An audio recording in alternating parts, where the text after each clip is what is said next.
इस कहानी की शुरुआत में हमें एक कैसल को दिखाया जाता है, लेकिन ये कोई कैसल नहीं बल्कि ये एक जेल है और इस जेल में उन कैदियों को रखा जाता है जो कभी सेना में थे। इस कैसल का जो कमांडेंट है उसका नाम है कर्नल विंटर, जो इस पूरे जेल का हर एक कैदी का ध्यान रखता है, उन पर नजर रखता है। और विंटर को बताया जाता है कि यहाँ पर एक नए कैदी को लाया जा रहा है जो कि एक जर्नल है और उस जर्नल का नाम अर्विन है। ये सुनकर कर्नल विंटर पूरी तरह से हैरान हो जाते हैं, क्योंकि आज तक इतनी बड़ी सेना के पोस्ट वाले किसी भी कैदी को यहाँ पर नहीं लाया गया। साथ ही यहाँ पर जितने कैदी होते हैं वो भी ये सब सुनकर हैरान होते हैं और सब के सब जनरल अर्विन को देखने के लिए पहुँच जाते हैं। जनरल अर्विन को यहाँ पर इसलिए भेजा गया था क्योंकि उन्होंने 8 सेना के फौजियों को यानी कि आर्मी सोल्जर्स को एक ऐसे मिशन पर भेजा था जिसके लिए प्रेसिडेंट ने मना किया था, लेकिन उन्होंने उनके हुक्म का पालन नहीं किया और उन 8 सोल्जर्स को मिशन पर भेज दिया, जिसके बाद सब के सब मारे गए और इसीलिए अब उन्हें इस जेल में भेजा गया है। यहाँ उन्हें सबसे पहले कर्नल विंटर के पास ले जाया जाता है।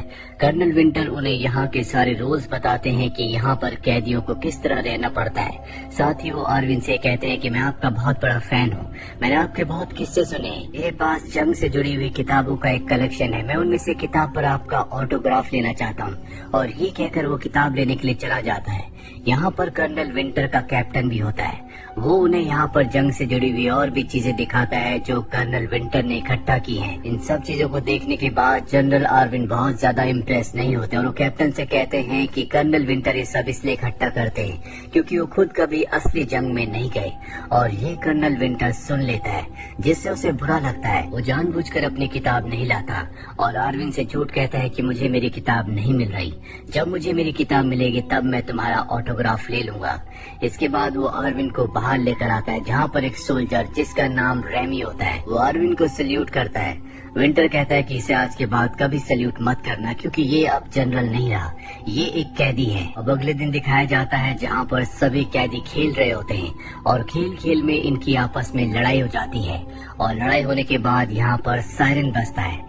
सायरन बजने का मतलब ये है कि सभी कैदियों को जमीन पर लेट जाना है। सारे के सारे जमीन पर लेट जाते हैं, लेकिन एक कैदी जिसे सबने मारा होता है वो अब भी खड़ा होता है क्योंकि उसे पता है कि वो निर्दोष है, लेकिन उसने रूल्स को फॉलो नहीं किया। इसीलिए ऊपर जो गार्ड्स होते हैं उनकी गन में रबर की गोलियां होती है और उन गोलियों से वो उसके ऊपर हमला करते हैं, जिससे वो जख्मी हो जाता है। जब सब के सब कैदी खाना खा रहे होते हैं तभी कुछ कैदी जनरल अर्विन से कहते हैं कि हम चाहते हैं कि तुम विंटर की शिकायत हायर अथॉरिटी से करो क्योंकि तुम्हारी जान पहचान बहुत ऊपर तक है, वो यहाँ पर सभी कैदियों के ऊपर जुल्म करता है। हम चाहते हैं कि उसे हायर अथॉरिटीज इस्तीफा देने पर मजबूर कर दें ताकि हम सबको चैन की सांस मिले। लेकिन यहाँ पर अर्विन उनकी मदद करने से मना कर देता है। वो कहता है कि मुझे 10 सालों की सजा हुई है, मैं अपनी सजा काट कर यहाँ से निकलना चाहता हूँ। ये कहकर अर्विन वहाँ से चला जाता है। सभी कैदी उसकी इस बात से उदास हो जाते हैं। अर्विन जब बाहर जाता है तो उसके पास एक बार फिर से रेमी आता है जो उसे सैल्यूट करता है क्योंकि वो उसे अपना आइडियल समझता है। और जब रेमी ऐसा कर रहा होता है तो ऊपर से कर्नल विंटर देख लेता है। ये देखकर उसे बहुत गुस्सा आता है क्योंकि सभी कैदी यहाँ पर अर्विन की बहुत इज्जत करते हैं, जो इज्जत उसे कभी नहीं मिली। दरअसल वो अपने लिए ऐसी इज्जत चाहता था जो कभी कैदियों ने उसे नहीं दी। वो अर्विन से बहुत ज्यादा जेलस है, इसीलिए वो रेमी के पास जाता है क्योंकि उसने उसके हुक्म की तामील नहीं की। उसने अर्विन को सल्यूट किया है, इसीलिए वो उसे पूरे दिन सल्यूट की पोजीशन पर उसके ऑफिस की तरफ देखते हुए खड़ी रहने की सजा देता है। यहाँ पर बारिश हो जाती है जिससे उसे बहुत ठंड लगने लगती है। साथ ही उसका हाथ भी ऊपर रहते रहते बहुत ज्यादा दर्द होना शुरू हो जाता है। उसे हाथ ऊपर रखने में बहुत तकलीफ हो रही होती है, जो देखकर अर्विन उसके पास जाता है और कहता है कि तुम अपना हाथ नीचे कर दो। और जैसे ही वो अपना हाथ नीचे करता है, यहाँ पर विंटर के सोल्जर्स आते हैं और वो रेमी को बहुत बुरी तरह से मारते हैं। और अब क्योंकि अर्विन ने रेमी को हाथ नीचे रखने के लिए कहा था, इसीलिए अर्विन को सजा सुनाई जाती है कि वो सुबह से लेकर शाम तक पत्थरों को एक जगह से दूसरी जगह रखेगा। अर्विन इस सजा को एक्सेप्ट कर लेता है। यहाँ पर जितने भी कैदी होते हैं वो अर्विन के ऊपर शर्त लगाते हैं कि अर्विन इस काम को पूरा नहीं कर पाएगा और कुछ लगाते हैं कि अर्विन इस टास्क को इस काम को पूरा कर लेगा। और ये शर्त होती है सिगरेट्स की। और अब अर्विन पत्थर उठाना शुरू करता है जो उसे एक जगह से दूसरी जगह पर रखने हैं। यहाँ पर जिन कैदियों ने अर्विन के ऊपर शर्त लगाई होती है कि वो इस टास्क को पूरा नहीं कर पाएगा, वो जानबूझकर उसे गिरा भी देते हैं जिससे उसे चोट लगती है, लेकिन अर्विन हार नहीं मानता। वो सुबह से लेकर शाम तक पत्थरों को एक जगह से दूसरी जगह पर रखता है और वो कैदी जिन्होंने आरविन के जीतने के ऊपर टास्क पूरा करने के ऊपर शर्त लगाई थी, वो इस शर्त को जीत जाते हैं जिनसे उन्हें बहुत सारी सिगरेट्स मिलती हैं। इन सिगरेट्स को सैम नाम का एक कैदी आरविन के पास लाता और कहता है कि ये सब तुम्हारे लिए है। आरविन कहता है इन्हें सब कैदियों में बंटवा दो। दरअसल वो स्मोक नहीं करता और रेमी उन सब सिगरेट्स को बाकी सभी लोगों को, सभी कैदियों को बांट देता है।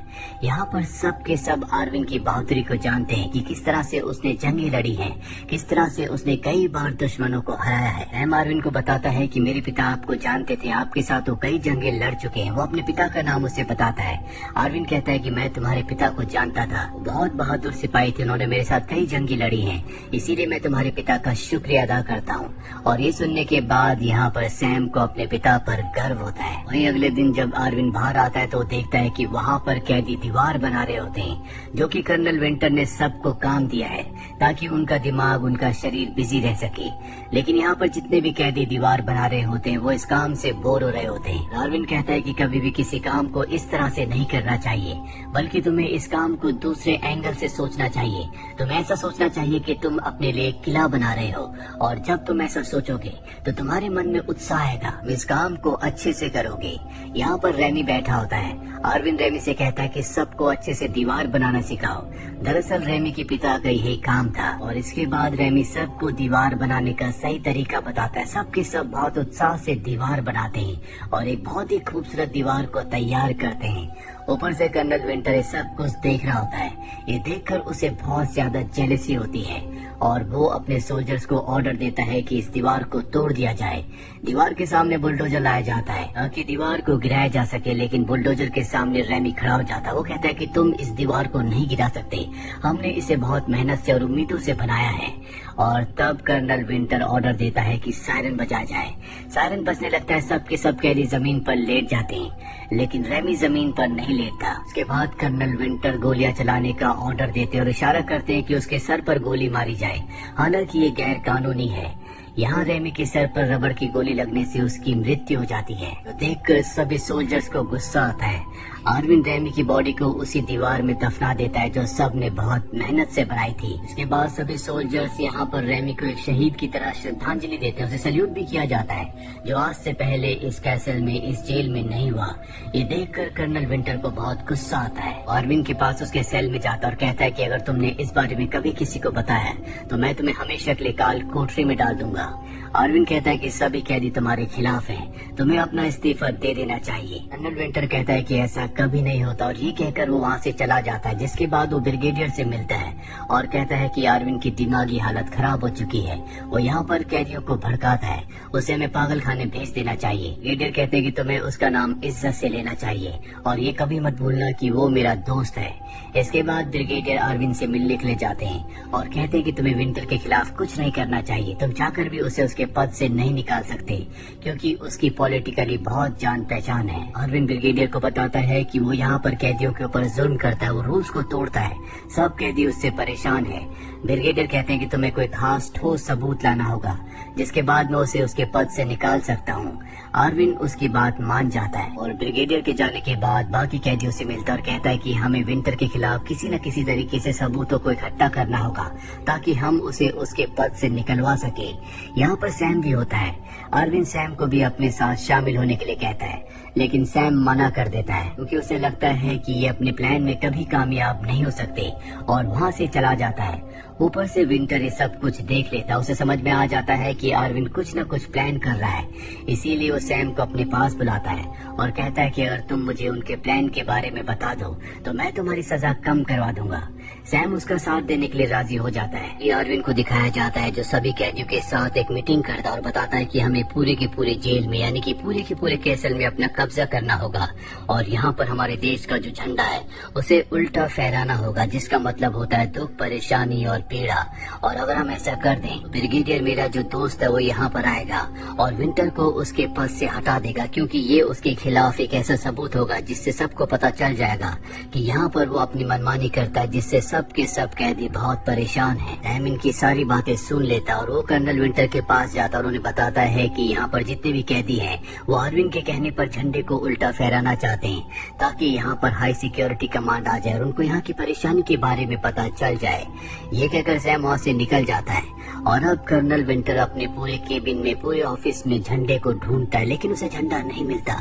इसीलिए अगले दिन वो सैम को बुलाता है। सैम उसे बताता है कि मैं तुम्हारी तरफ नहीं हूँ और मैंने वो झंडा चुराया है जो अब तुम्हें कभी नहीं मिलेगा। विंटर उनके प्लान को किसी भी कीमत पर फेल करना चाहता है, इसीलिए सभी कैदियों को ग्राउंड पर आने के लिए कहता है और उसके जो सोल्जर्स होते हैं वो सबके सेल्स की तलाशी लेना शुरू करते हैं। और ठीक उसी वक्त आर्विन और उसके जितने भी साथी होते हैं वो दरवाजों को बाहर से चेन से बंद कर देते हैं, जिससे बहुत सारे सोल्जर्स अंदर फंस जाते हैं। विंटर ऊपर से सब कुछ देख रहा होता है। साथ ही यहाँ पर आर्विन और उसके जितने भी कैदी साथी होते हैं वो सोल्जर्स के ऊपर हमला भी कर देते हैं। दरअसल इन्होंने पूरी जेल में विद्रोह कर दिया है। कैदियों की तादाद बहुत ज्यादा होती है, इसीलिए सोल्जर्स उनके सामने टिक नहीं पाते। साथ ही इन्होंने यहाँ पर एक कैनन बॉल बनाई होती है जिससे विंटर के ऑफिस पर हमला करते हैं। उसके ऑफिस में आग लग जाती है, लेकिन यहाँ पर फायर अलार्म बज जाता है जिससे आग बुझ जाती है।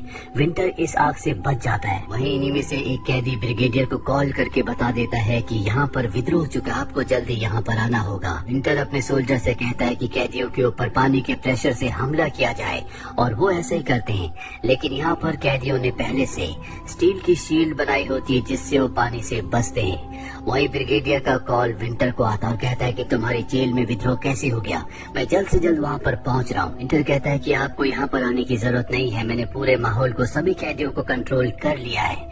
विंटर को अब गुस्सा आ चुका है, इसीलिए हेलीकॉप्टर से सब कैदियों के ऊपर असली गोलियां चलाने का ऑर्डर देता है जिससे बहुत सारे कैदी मारे जाते हैं। लेकिन यहाँ पर जो सैम होता है वो हेलीकॉप्टर में चेन फंसाकर उसके ऊपर चढ़कर हेलीकॉप्टर को अपने कब्जे में ले लेता है। यहाँ पर कैदियों ने अपना पूरा का पूरा कब्जा दबदबा बना लिया है। सारे कैदी एक साथ खड़े हो जाते हैं। इसके बाद आर्विन को झंडा उल्टा फहराना है। अब जब ऐसा वो करने वाला होता है कि तभी वहाँ पर विंटर आता है और उससे कहता है कि तुम ये बाजी हार गए, अपने चारों तरफ देखो। और तभी हमें जेल की दीवारों पर दिखाया जाता है जहाँ पर बहुत सारे सोल्जर्स गन लेकर तैनात होते हैं। दरअसल विंटर ने इन सभी सोल्जर्स को बाहर से जेल के इस माहौल को नियंत्रण करने के लिए बुलाया होता है। वो कहता है कि तुम सबको सरेंडर करना होगा, सबके सब जमीन पर लेट जाओ, नहीं तो सबको गोली मार दी जाएगी।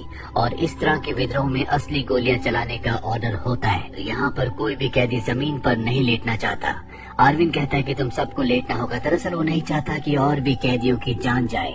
आर्विन के कहने पर सब के सब जमीन पर लेट जाते हैं क्योंकि यहाँ पर आर्विन की सब बहुत इज्जत करते हैं, उसके ऑर्डर्स को फॉलो करते हैं। लेकिन आर्विन जमीन पर नहीं लेटता और फ्लैग लेकर आगे बढ़ता है क्योंकि वो फ्लैग को फहराना चाहता है। विंटर अपने सोल्जर्स को ऑर्डर देता है कि आर्विन को गोली मार दी जाए, लेकिन उसके ऑर्डर्स को कोई भी फॉलो नहीं करता।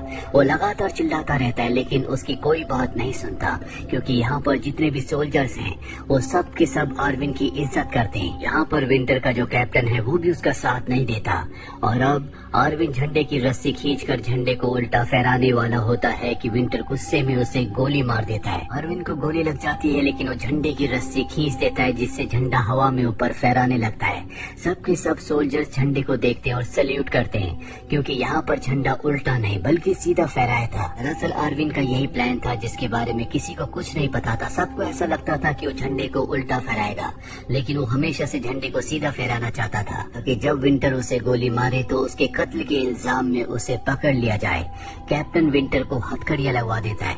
ब्रिगेडियर भी यहाँ पर आ जाता है और इसके बाद उसी दीवार को एक बार फिर से बनवाया जाता है जिसे विंटर ने अपने सोल्जर से बुलडोजर से तुड़वा दिया था। इसके एक हिस्से में आज भी रेमी दफन है। आर्विन को भी इसी दीवार में दफन किया जाता है, उसे श्रद्धांजलि दी जाती है और इस दीवार का नाम आर्विन के नाम पर रखा जाता है जो प्रतीक है साहस का, हिम्मत का, बुराई के अत्याचार के खिलाफ लड़ने का, जिंदगी में सही मार्ग पर चलने का। और इसी के साथ ये फिल्म, ये कहानी यहीं पर खत्म हो जाती है। उम्मीद करते हैं कि ये कहानी आपको पसंद आई होगी।